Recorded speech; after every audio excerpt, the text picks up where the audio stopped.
Hello दोस्तों, प्रतिमा GS academy पे आप सभी का स्वागत है। विश्व भूगोल में आज हम चर्चा करेंगे वायुमंडल पे, यानी एटमॉस्फेयर पे। वायुमंडल जिसमें कई अलग अलग प्रकार के गैसों का सम्मिश्रण है, रंगहीन, गंधहीन, अन्य प्रकार के गैसों पे हम चर्चा करेंगे। आप लोग लाइक करें, शेयर करें। जिन दोस्तों ने अभी तक हमारे चैनल को सब्सक्राइब नहीं किया, सब्सक्राइब करें। बहुत महत्वपूर्ण टॉपिक है जो आज से शुरू हुआ है, शुरू कर रहे हैं। वायुमंडल का संगठन। एक ये पृथ्वी है और पृथ्वी के ऊपर कई लेयर में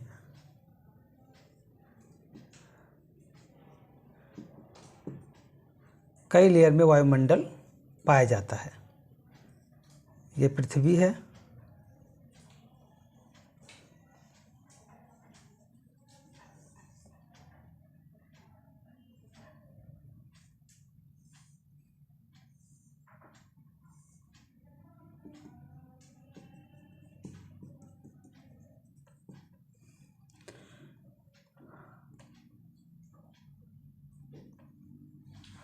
जो ये लेयर वायुमंडल का पाया जाता है, ये अलग अलग अपने घनत्व, अपने वजन के रूप में वायुमंडल में जो है भ्रमण करते रहते हैं। वायुमंडल के संगठन के अंतर्गत सबसे ज़्यादा पाया जाता है नाइट्रोजन।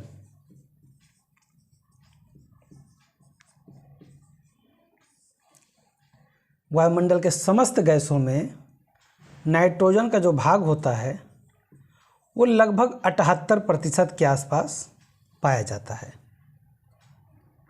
उसके बाद में नंबर 2 पे होता है ऑक्सीजन।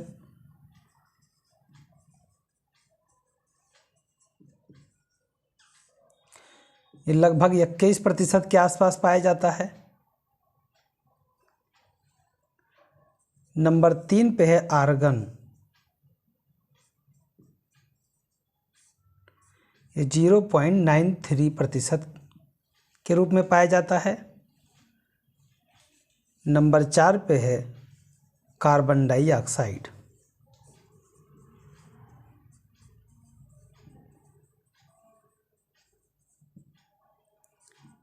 ये 0.03% के आसपास पाया जाता है। कई जगह पे अब एक बुक में मिला था 0.04%, और आयोग में जब पूछा गया यूपीपीएससी में कि वायुमंडल में CO2 का मात्रा कितना है, तो 0.04 को सही माना गया था। बाद में उसको सही करके 0.03 के आसपास माना गया। तो 0.03% ही CO2 माना जाता है। हाँ, बढ़ रहा है, वो अलग बात है कि इस समय एटमॉस्फेयर में CO2 की मात्रा बढ़ रही है, लेकिन उसको नियंत्रित करने के लिए भी कार्य किए जा रहे हैं। बाकी और प्रकार के कई गैसेस हैं जिस पे मैं चर्चा करूंगा। तो सबसे पहले नाइट्रोजन पे चर्चा करते हैं। नाइट्रोजन स्वतंत्र वायुमंडल में नाइट्रोजन का लेग्यूमिनस कुल के पौधा है,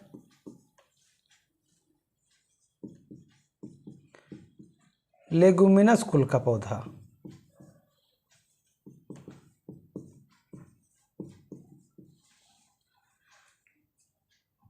तथा शैवाल।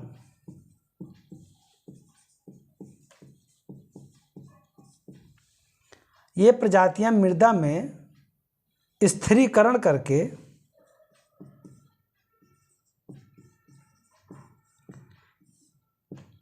स्थिरीकरण का मतलब होता है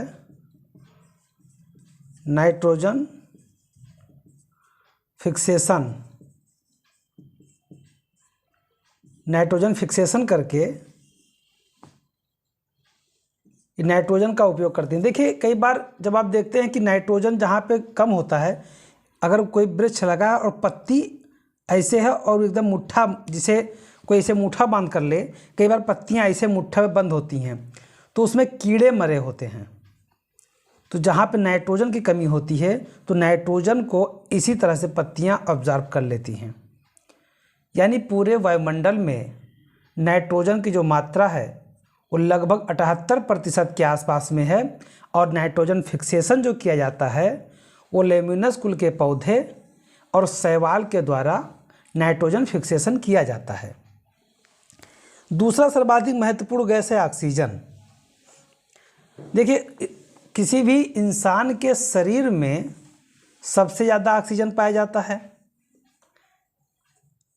भूप्रपटी पे सबसे ज़्यादा ऑक्सीजन पाया जाता है, लेकिन वायुमंडल में ऑक्सीजन का स्थान नंबर 2 पे है, क्योंकि लगभग 21% ऑक्सीजन वायुमंडल में पाया जाता है।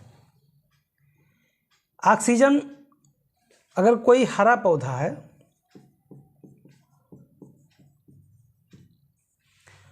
तो ये प्रकाश संश्लेषण के माध्यम से ऑक्सीजन छोड़ता है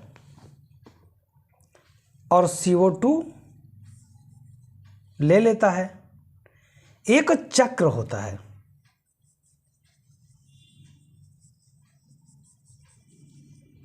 मान लीजिए ये वृक्ष है और इस वृक्ष को अगर कहीं लगा दिया जाए तो वहाँ का वातावरण शुद्ध होता है।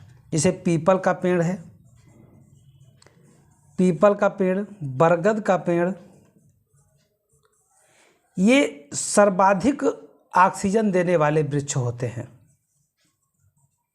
इसीलिए कहा जाता है कि जब हमारे जो पूर्वज थे, हमारे महापुरुष जो थे, उन्होंने समझा कि भारत की जनता अभी उतनी शिक्षित नहीं है। अगर उनसे कहोगे कि इसमें ऑक्सीजन अच्छा मिलता है, प्राण के लिए लाभदायक है, तो वो नहीं मानेंगे। लेकिन उसमें भगवान बसा दिए।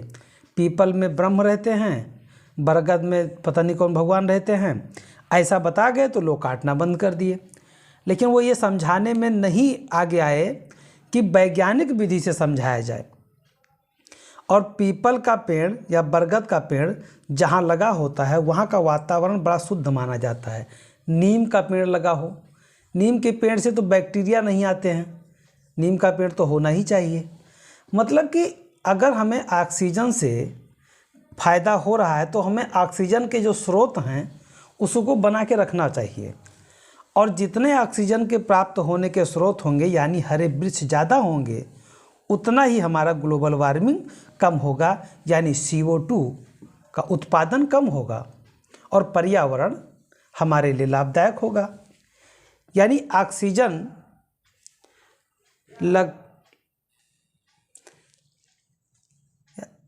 ऑक्सीजन 120 किलोमीटर की ऊंचाई पे पाया जाता है। इसके ऊपर ये नग्न हो जाता है, यानी कि शुरुआती से, यानी कि ज़मीन से ऊपर बढ़ने पे ऑक्सीजन की कमी होने लगती है और 120 किलोमीटर पे पहुंचते पहुंचते ऑक्सीजन समाप्त हो जाता है, एकदम नग्न होता है। ऊपर फिर ऑक्सीजन नहीं होता है ऊपर और अंतरिक्ष में जाने के लिए, इसीलिए ऑक्सीजन लेकर जाया जाता है। जंतुओं के लिए प्राणदायी गैस होती है। हरे पौधे प्रकाश संश्लेषण की क्रिया से वायुमंडल में विशुद्ध रूप से ऑक्सीजन विमुक्त करते हैं, यानी CO2 लेते हैं और ऑक्सीजन देते हैं। नाइट्रोजन के लिए है कि नाइट्रोजन को लेग्यूमिनस कुल के जो पौधे हैं और शैवाल, ये जो है नाइट्रोजन फिक्सेशन करके, यानी स्थिरीकरण करके जो है अपनी व्यवस्था को मेंटेन रखते हैं। आर्गन, देखिए जो नाइट्रोजन है, इनका जो प्रमुख कार्य है कि दहन प्रक्रिया को नियंत्रित करता है। दहन प्रक्रिया को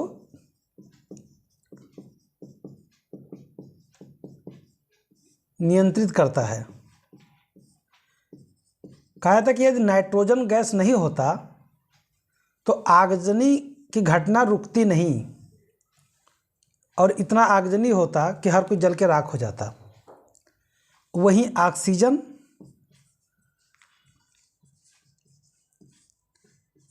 दहन प्रक्रिया को बढ़ावा देता है,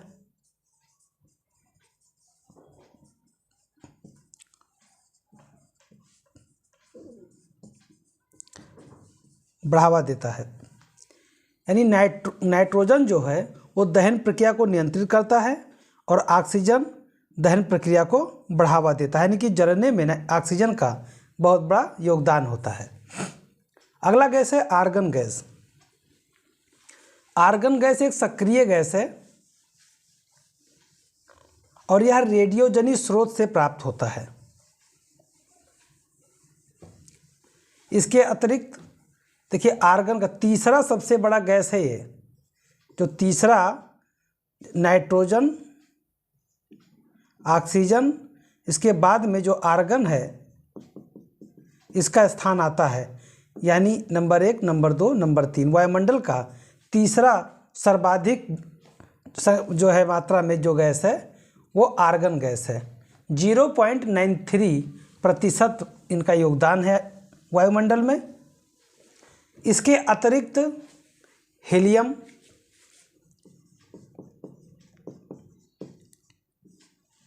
नियान, क्रिप्टॉन,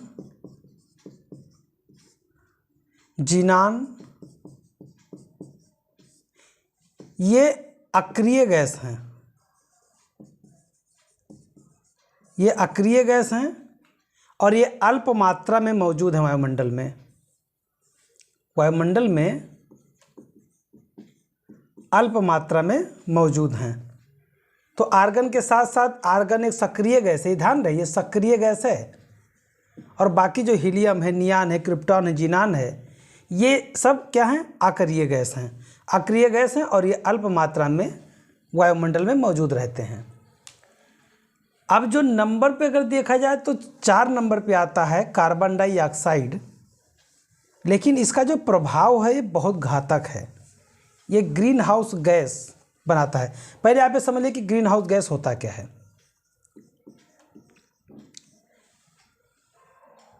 GHG जो है ये क्या होता है? एक शीशा लीजिए, मान लीजिए शीशा है,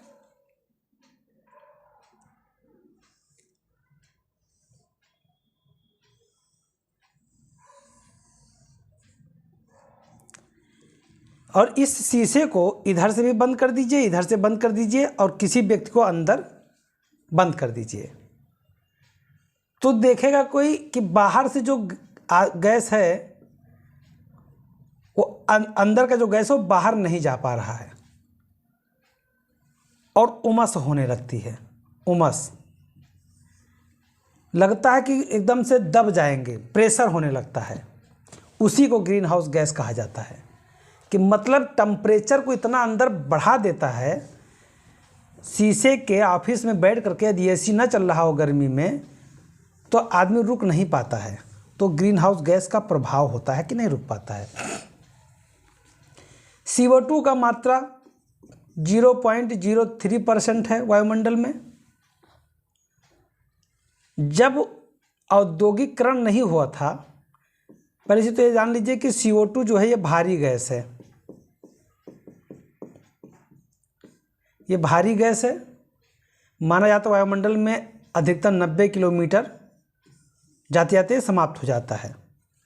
ज़्यादातर 90% के आसपास में 29 किलोमीटर पे ही पाया जाता है। उसके ऊपर ये बहुत ही विरल अवस्था में हो जाता है। भारी गैस है तो नीचे ही रहेगा। ये सौर विकिरण के लिए पारगम्य है। सौर विकिरण के लिए ये पारगम्य है और पार्थिव विकिरण के लिए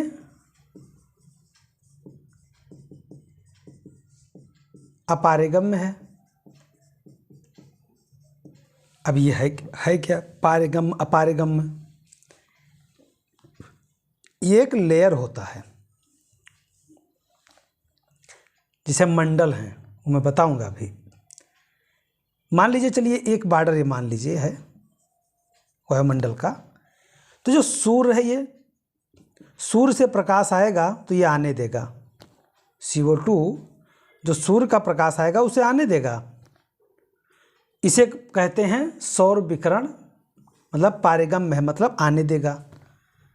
लेकिन जब यही सूर्य का जो ताप है जब पृथ्वी से वापस जाने लगेगा तो ये नहीं आने देगा, ये यहीं रोक लेगा और फिर वापस भेज देगा, यहीं रोक के भेज देगा, बाहर नहीं जाने देगा। इसे कहते हैं पार्थिव, ये जो निकलती है पार्थिव विकिरण है, और ये यहीं पे रोक लेता है, CO2 रोक लेता है, रोकने के बाद में दोबारा भेज देता है पृथ्वी पे। और इसीलिए कहा जाता है ग्रीन हाउस गैस का कार्य करता है, ये बाहर निकलने ही नहीं देता है और टेम्परेचर यहाँ पे फिर हाई हो जाता है।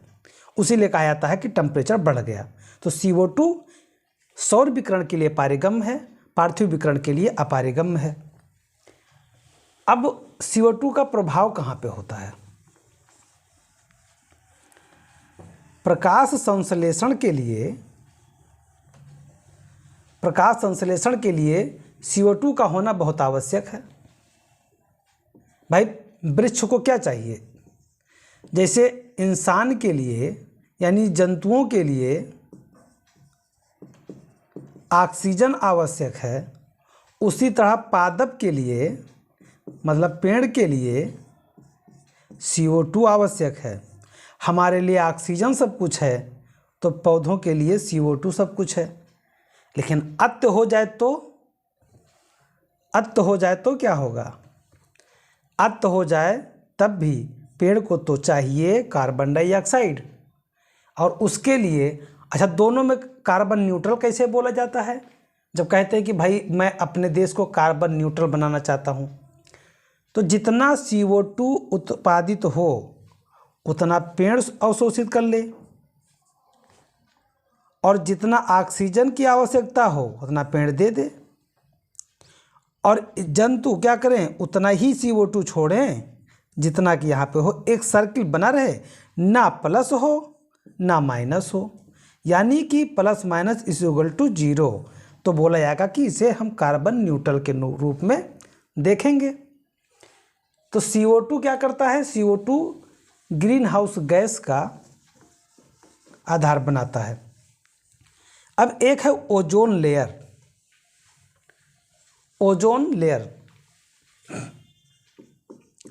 ओजोन गैस जो है ये O3 है।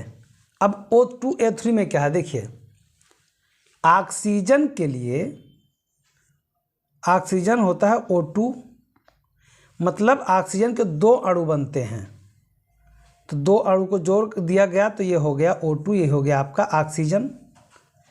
और इसी में एक अणु और जुड़ गया, ऑक्सीजन के एक अणु और जुड़ गए, तब वो बन जाते हैं O3, यानी ओजोन बन जाते हैं। तो ये जब ये पृथ्वी है, पृथ्वी से 15 से 30 किलोमीटर के बीच में, 15 से 30 किलोमीटर के बेल्ट में यहाँ पे पाया जाता है ओजोन। यहाँ पे ओजोन पाया जाता है, यहाँ पे शांत रहता है। और जो ओजोन है, तो जब सूर्य की किरणें आती हैं तो ये ओजोन उन किरणों को आने देता है जो हमारे लिए हानिकारक नहीं हैं, और जो हमारे लिए हानिकारक हैं उसे यहीं पे सोख लेता है। जैसे पैराबैंगनी किरणें को यहाँ पे रोक लेगा, और अगर ये ओजोन नहीं हो तो हमारे यहाँ पे चर्म रोग ज़्यादा हो जाए, कैंसर हो जाए, बहुत सारी बीमारियाँ जो हैं हो जाएं। और जैसे ओजोन लेयर जब पतला होने लगता है, उसी तरह से तो पर्यावरणविद जो है परेशान होने लगते हैं, और अन्य वैज्ञानिक भी कहते हैं कि अब जो है ओजोन लेयर पतला हो रहा है और दिक्कतें बढ़ जाएंगी। तो ये ओजोन लेयर होता कैसे है? ये कैसे बनते हैं? ऑक्सीजन टूटता कैसे है? तो जो हम रेफ्रिजरेटर है, हम कई जीवाश्म है, यंत्र हैं, कोयला है, मतलब जितने भी प्रकार के हम ऐसे प्रयोग करते हैं, ज़्यादातर तो रेफ्रिजरेटर, वातानुकूलित जो AC है, इसके प्रयोग से जो इनमें गैसें निकलती हैं वो हमारे ओजोन के लिए खतरनाक होती हैं। जैसे CFC गैस हुआ, CO2, और एक बात और है जलवाष्प। यहाँ पे एक और बात समझ लीजिए कि जो जलवाष्प है, जलवाष्प ये भी वायुमंडल में पाया जाता है। वायुमंडल में 4% पानी, पूरे जल का, जो हमारी पृथ्वी का पूरा जल है उसका 4% जो पानी है वो वायुमंडल में सुरक्षित है। और जलवाष्प, धूलकण, ये सब भी हमारे वायुमंडल में पाए जाते हैं। और जलवाष्प भी ग्रीन हाउस गैस का एक कारण बनती है। तो ओजोन जो है ये फिल्टर की तरह कार्य करता है। ओजोन फिल्टर की तरह कार्य करता है और एक शांत पेटी पे ये बना होता है। एक शांत पेटी पे ओजोन रहता है। तो यहाँ पे गैसों में आर्गन हो गया, CO2 हो गया, नाइट्रोजन हो गया, nitrogen, oxygen, argon, carbon dioxide, बाकी हीलियम है, नियान, क्रिप्टॉन, जीनान, ये सारी गैसेस भी पाई जाती हैं। लेकिन ये जो 4 गैसेस हैं यही मुख्य हैं। 78.08%, ऑक्सीजन है 20.94%, आर्गन है 0.93%, कार्बन डाइऑक्साइड 0.03%, और उसके बाद में लगभग माइनर में, बहुत ही छोटे मात्रा में और गैसेस पाई जाती हैं। जलवाष्प, देखिए वायुमंडल में जलवाष्प एक परिवर्तनशील स्थिति में है।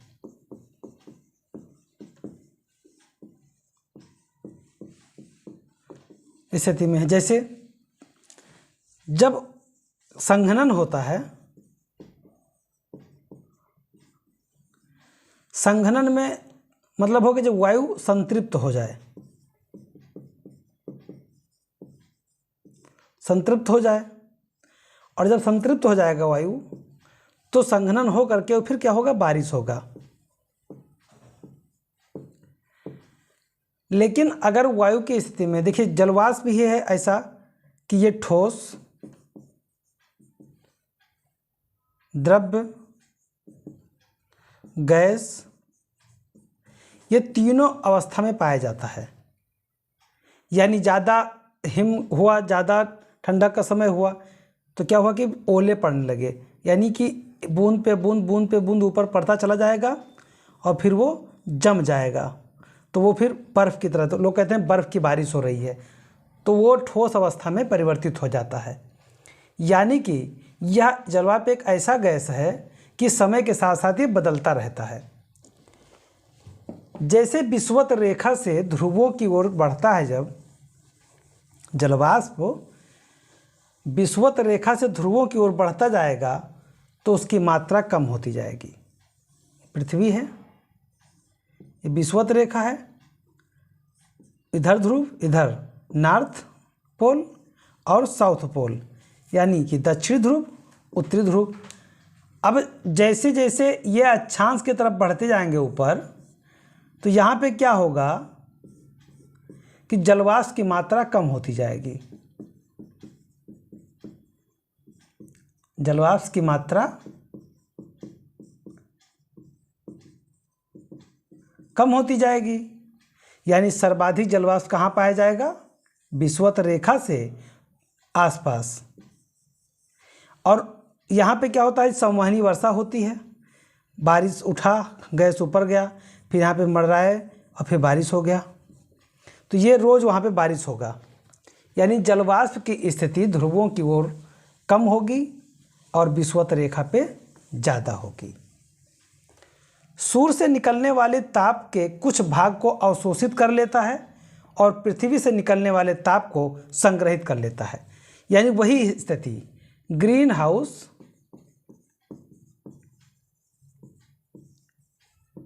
गैस, यानी ग्रीन हाउस गैस ये भी बनाता है कि सूर्य से जो आएगा उसे भी रोक लेगा, पृथ्वी जाएगा इसे भी रोक लेगा, और फिर यहाँ पे ग्रीन हाउस गैस की स्थिति बनाएगा।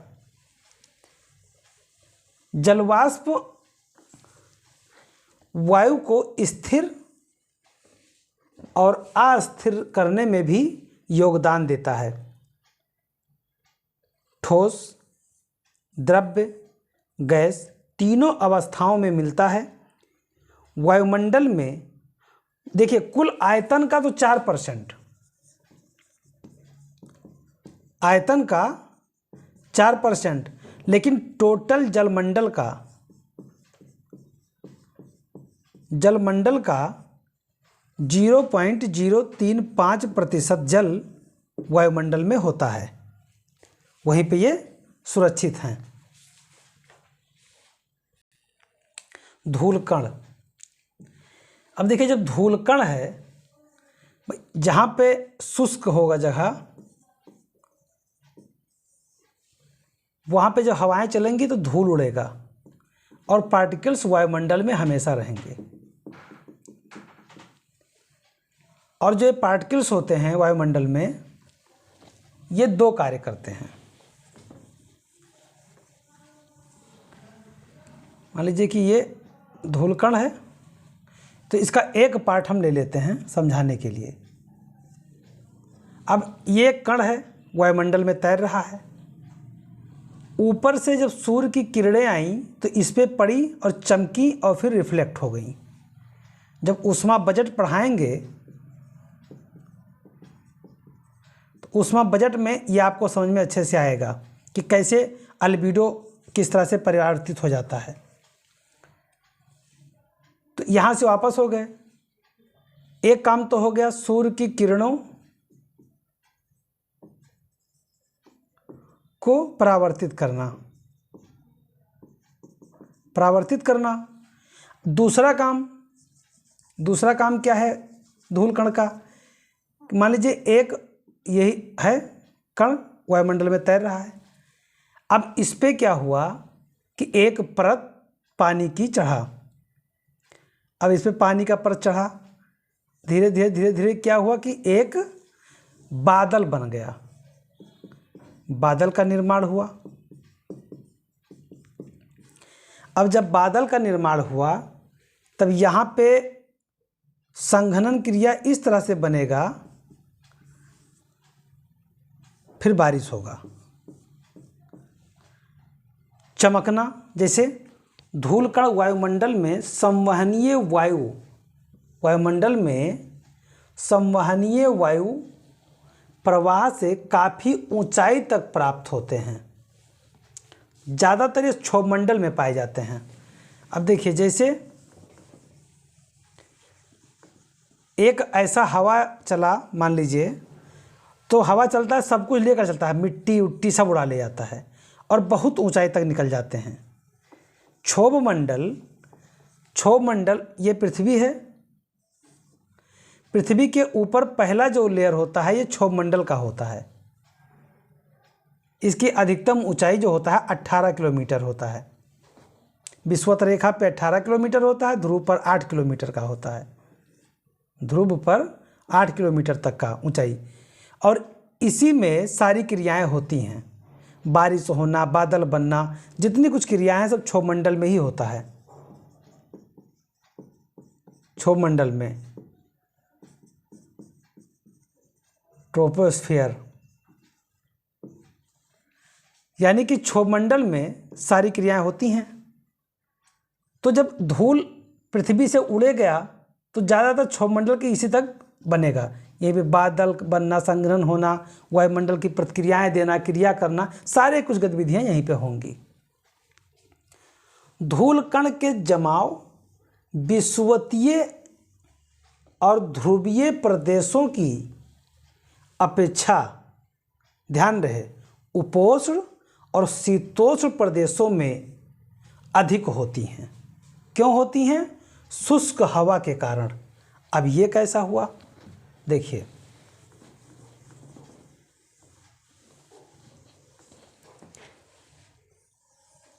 ये पृथ्वी है, ये विषुवत है और ये है ध्रुव,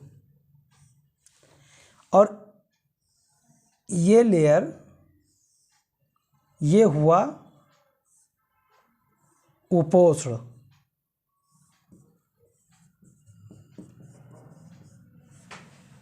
और ये लेयर और ये लेयर ये हुआ शीतोष्ण।